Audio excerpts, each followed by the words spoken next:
Oi, crianças! Hoje é a nossa oitava aula que nós teremos sobre Índia e imperialismo inglês.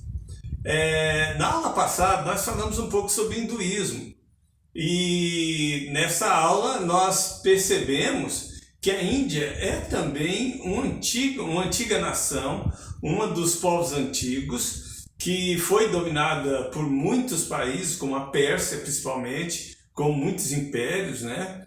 A Pérsia principalmente, e nós vemos que a Índia ela tem uma história também muito interessante, desde os druidas, que é bem antigo ainda, da época dos persas, e também já mais na nossa atualidade, né, no tempo moderno. Essa parte aqui de história, da história, que é a história geral, a Índia e o imperialismo inglês, nós vamos falar um pouquinho sobre como foi a importância da Inglaterra no crescimento e independência da Índia. Tá? E tem os pontos positivos, tem os pontos negativos, e entre muitos pontos, nós vemos que a Índia, ela foi um país, a Índia hoje é um país, mas foi um povo que foi muito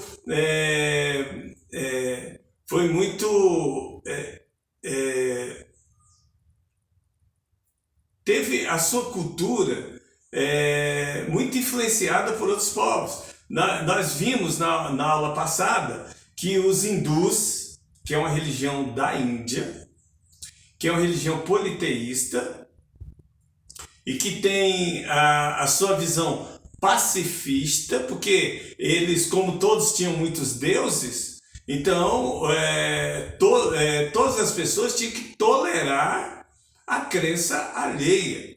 Então eles eram muito tolerantes com aquilo que os outros acreditavam. Então eles criaram a cultura de paz por causa desse entendimento que tem que tolerar a ideia e o pensamento dos outros. Então eles eram muito pacíficos e passivos. Embora que tinha muitos governos, não tinha assim um governo central, mas cada região tinha o seu marajá, tinha o seu líder, não só político, mas também religioso. E eles também faziam comércio e sustentavam a sua economia com os outros povos. A princípio, desculpa, a princípio, nós notamos na história do Brasil que até no descobrimento do Brasil, Pedro Alves Cabral, ele quando veio para o Brasil, para conhecer as terras brasileiras, ele passou por aqui em 1500, mas a intenção dele é buscar especiarias na Índia.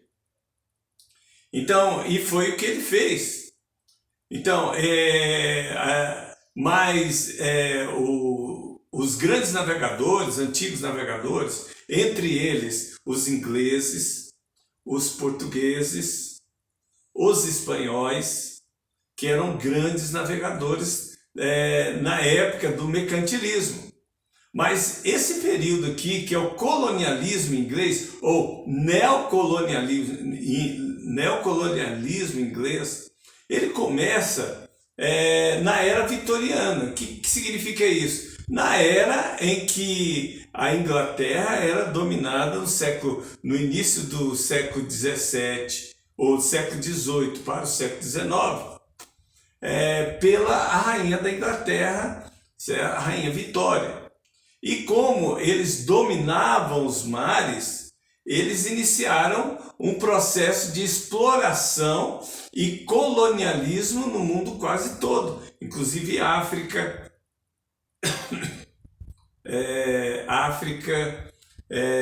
Oriente Médio, Turquia, a Índia e também a Oceania, inclusive a Austrália.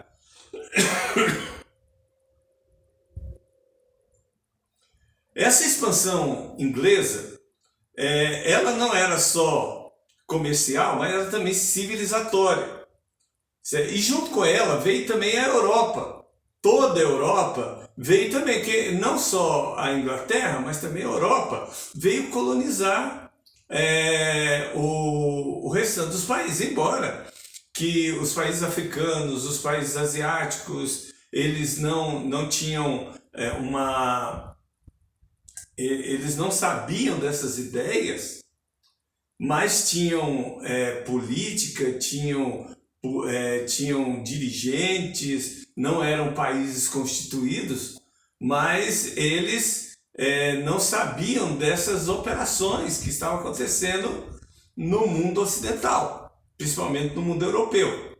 A expansão civilizatória da Europa, certo, levou também a um excesso de pessoas que foram transportadas para essa região. Era uma época de crise, tem a ver muito com a Revolução Industrial, porque os excedentes de produção teriam que ser vendidos em algum lugar. E os lugares desse excedente de produção que deveriam ser vendidos seriam dos países que não produziam, né? E aí eles começaram a procurar esse crescimento nos países tanto africanos quanto asiáticos, né? Lembrando que existiam algumas colônias inglesas, como a África do Sul, né? Como a própria Índia, que se tornou uma colônia inglesa. O período do imperialismo foi entre 1815 a 1914, quer dizer, 1914 tem uma data muito importante aí, que é a data da Primeira Guerra Mundial. Então você tem século XVIII para o século XIX para o século XX, né? Então, como foi chamado de Era Vitoriana. Nesse mesmo pano de fundo, nós temos a Revolução Industrial. Então, nós vimos que, vamos falar mais um pouquinho sobre Revolução Industrial, e nessa mesma época aí nós temos a partilha da África, né? Como assim? A Europa, principalmente liderada pelo imperador, ou melhor, pelo rei Leopoldo II da Bélgica, ele tinha alguns interesses na África, principalmente ali no centro da África, aqui, ó, República do Congo, porque ele via um modelo de exploração mineral muito bom e traria muita riqueza. Outro meio de exploração seria da Inglaterra, procurando diamantes e pedras preciosas e até ouro. Mas a ideia mesmo dessa partilha da África entre os países da Europa foi desse rei Leopoldo II, que resolveu fazer essa reunião com os países europeus e dividir não só a África, mas como a Índia, e a Ásia e a Oceania entre os europeus. Porque os europeus, eles se sentiam civilizados, eles se sentiam poderosos, já tinham uma história bem grande, extensa no mundo, e eles achavam que os outros povos da África, principalmente por serem pobres, por serem de origem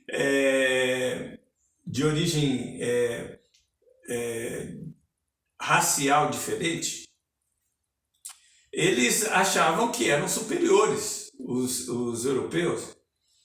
E como eles se achavam civilizados e que tinham mais poder, realmente tinham mais poder e exército acima desses povos mais fracos, eles resolveram assumir o domínio dessas regiões. Os países colonizadores da África foram Alemanha, Bélgica, Espanha, França, Inglaterra, Itália, Portugal e mais alguns países menores. Então, a finalidade era dominar e procurar não só riquezas, mas também a produção de bens, porque essas sociedades estavam em uma densidade populacional muito grande. O que é uma densidade populacional? Uma quantidade, número de pessoas, uma quantidade enorme de pessoas vivendo nesse país. E essa produção poderia ser usada para benefício dessa exploração comercial. Então, essa partilha foi feita e se criou uma conferência em Berlim, na Alemanha. Se criou uma conferência para se dividir com quem iria ficar cada parte e cada país da África. Houve também a partilha da Ásia, só que a partilha da Ásia já estava com países mais ricos, como a Inglaterra, como a Alemanha, como a França, né? E nessa partilha da Ásia, nós temos aí a Índia, que hoje nós temos dividido o Paquistão, que é essa ponta aqui. Nós temos também o Paquistão, nós temos ali o Butão, que é um país, né? A Índia é um país insular ou continental, certo? E é um país muito grande, que tinha uma densidade populacional muito grande, ainda tem até hoje, uma quantidade de pessoas morando lá muito grande. E quem tomou conta disso aí foi a própria Inglaterra.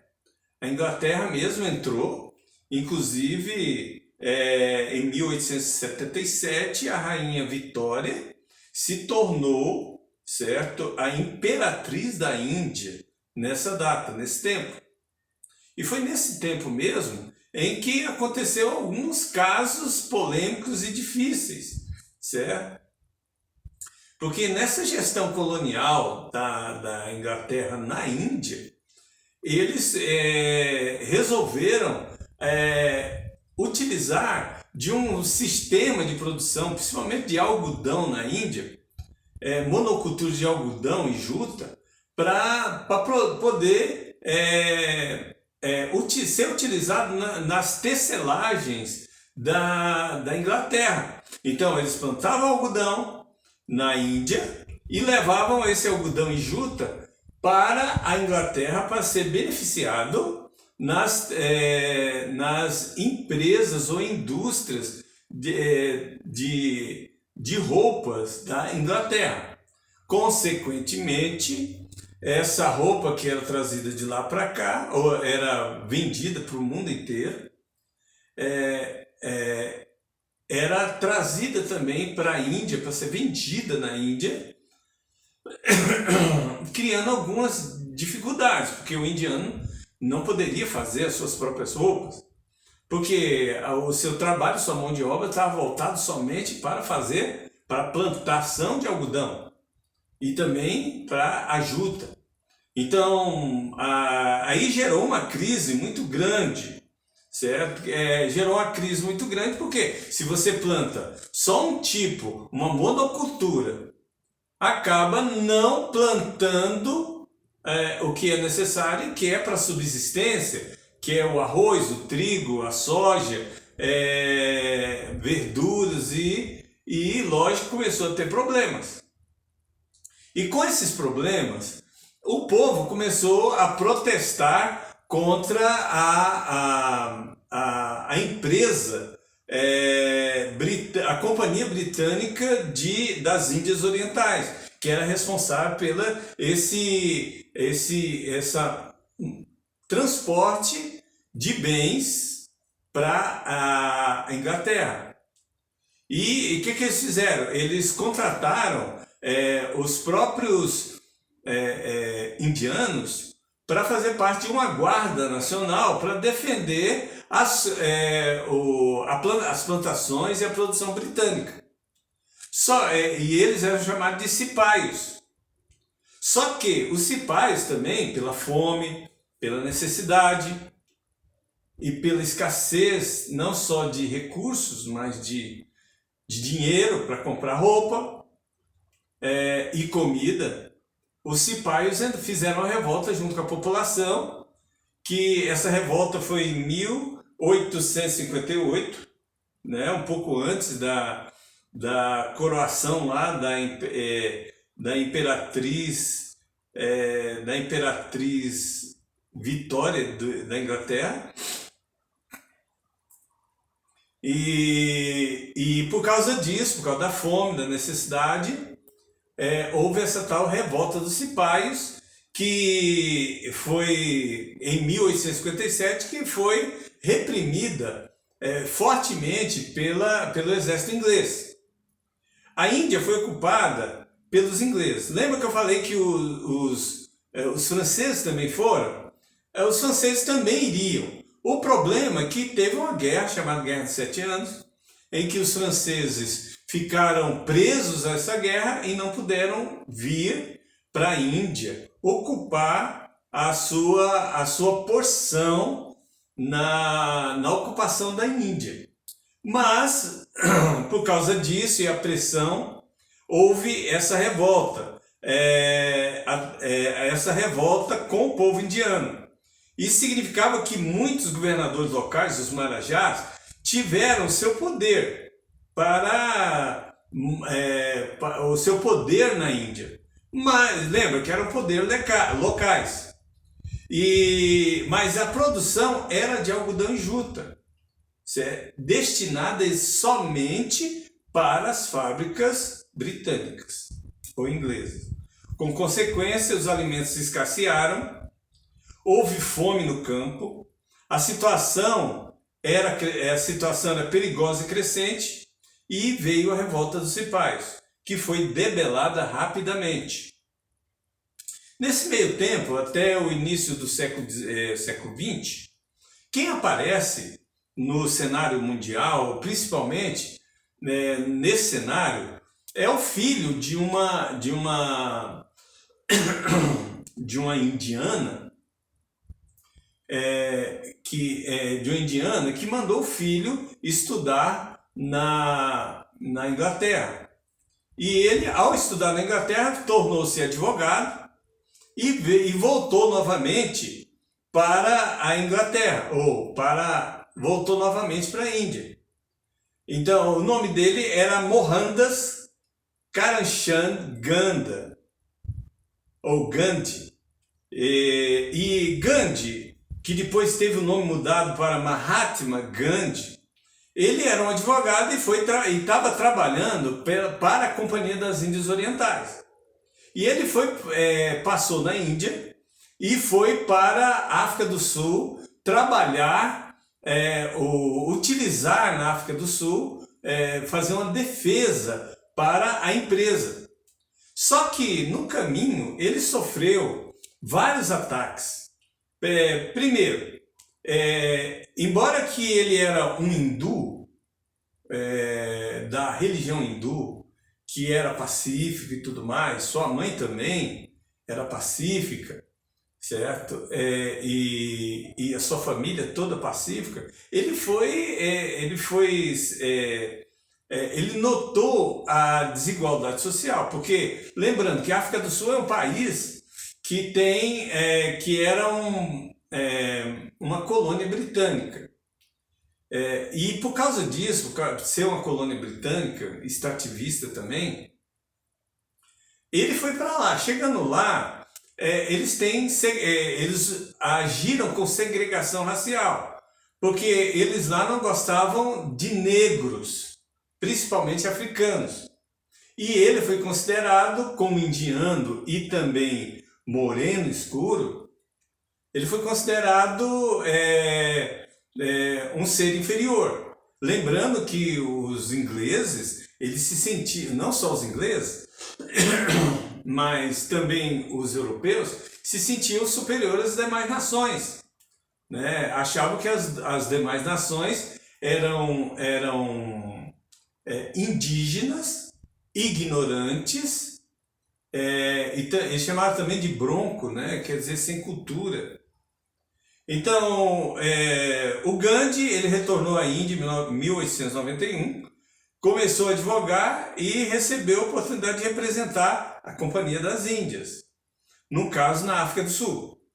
Só que a sua estadia na África do Sul, certo, foi muito problemática, porque ele viu diretamente as desigualdades, não só na África do Sul, mas ele viu desigualdades contra o seu próprio povo, os indianos. As autoridades coloniais, também os habitantes europeus, segregavam ele constantemente por ser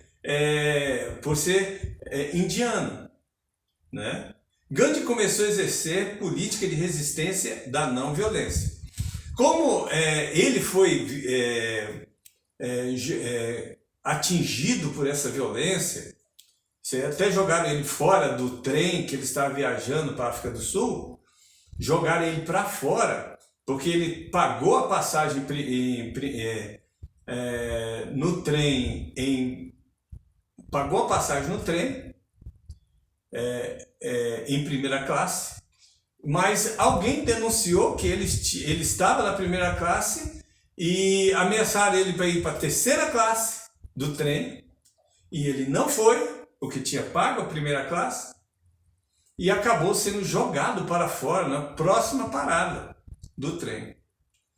E além do mais, ele não exerceu violência, ele só achou muito ruim. E começou a notar que essa violência racial era porque ele era indiano, não era porque ele era uma pessoa culta, formada, inteligente, não. É simplesmente porque ele era indiano.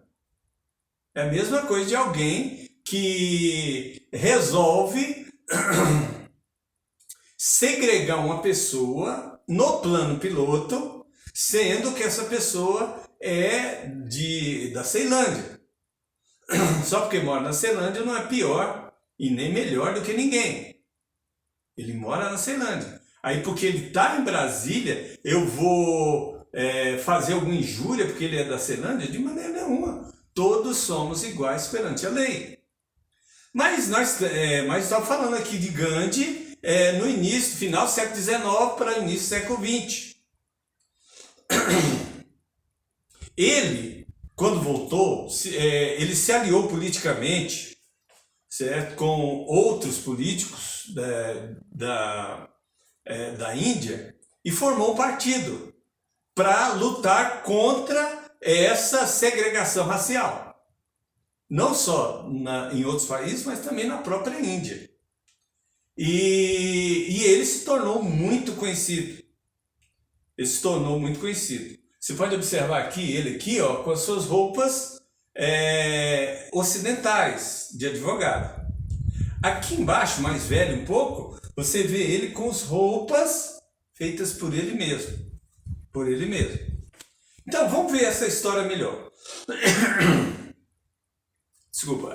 No ano de 1908, ele escreveu um livro chamado Autonomia Indiana, na qual ele mostrava que o povo indiano não era dependente de outro país, mesmo explorado por outro país, pelos ingleses, ele não era dependente de outro país, e que o povo indiano tinha condição de ser autônomo, certo? Igual às civilizações ocidentais.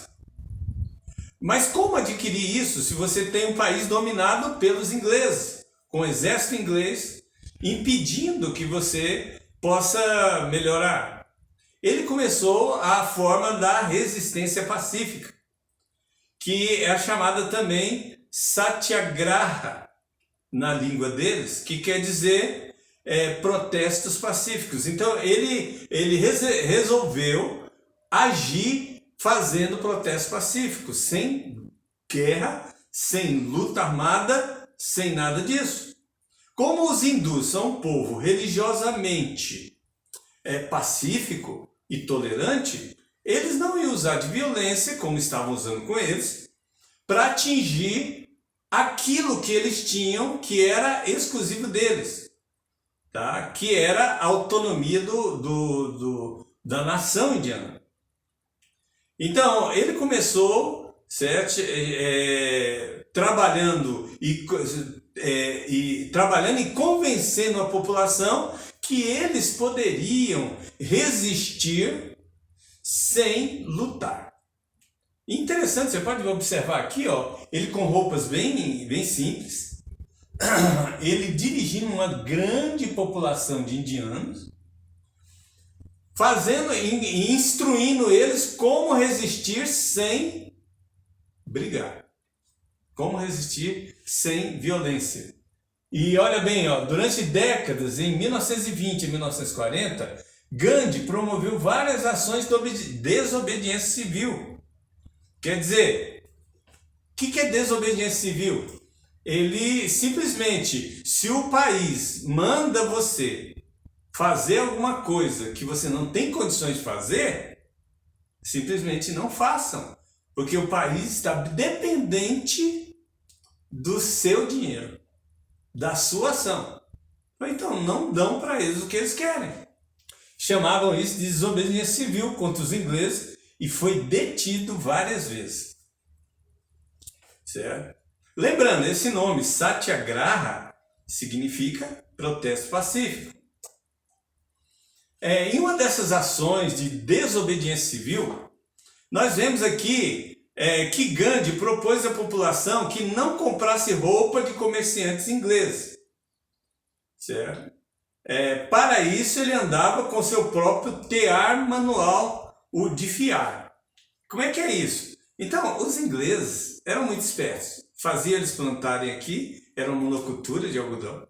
Eles pegaram a produção, levavam para a Inglaterra, faziam roupas,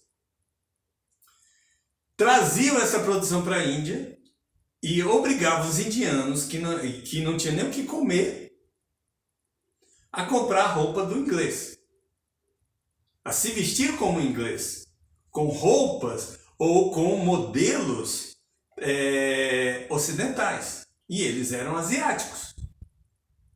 Então o que ele fez? Ele falou para a população, não compre roupa deles. Porque nós vamos fazer a nossa própria roupa em casa. E eles já tinham esse costume. O problema é que, por causa da invasão inglesa, né, do colonialismo inglês, ou do neocolonialismo inglês, eles pararam de fazer roupas e tiveram que comprar as roupas. Tá? Porque o emprego que tinha era só de lavoura. Então, o que ele fez? Ele pegou seu tear manual e fez suas próprias roupas. Você pode ver aqui, ó, o pano, ele se veste jogando a roupa por cima do corpo. Né? Por cima do corpo aqui. E o povo começou a fazer isso.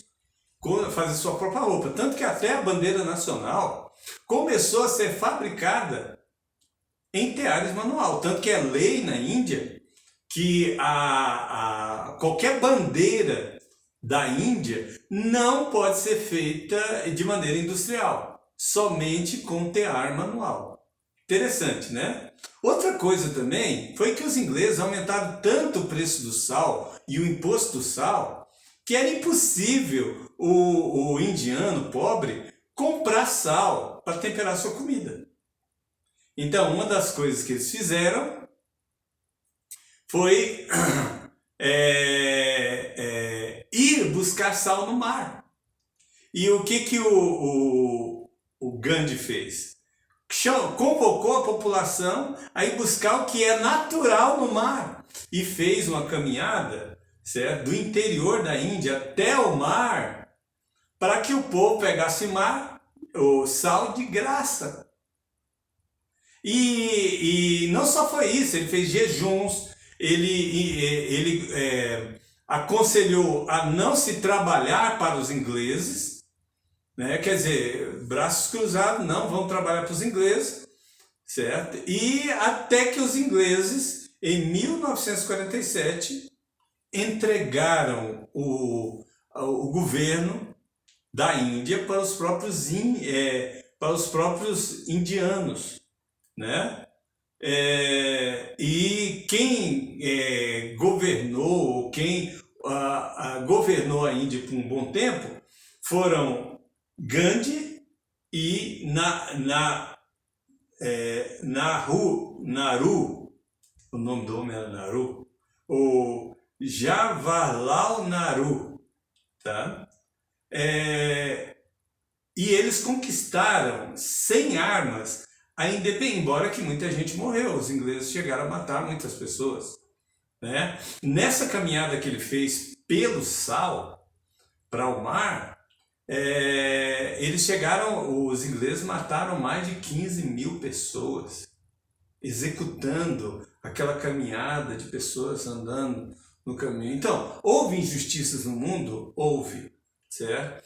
Qualquer tipo de colonialismo vai gerar injustiças, né? Qualquer tipo de colonialismo, neocolonialismo, qualquer coisa dessa vai. Mas esse homem, o Mahatma Gandhi, que teve o nome mudado para Mahatma, que significa grande coração, ou grande alma, Gandhi, ou homem de grande alma, porque ele inovou no mundo com uma ação pacífica, certo? Pelo contrário, eles sofreram, porque muitos foram mortos, mas ele foi um homem pacifista e que não adotou a doutrina da violência para se defender e conquistou a liberdade ou conquistou a independência da Índia sem dar um tiro, né? Então, essa é a história de Mahatma Gandhi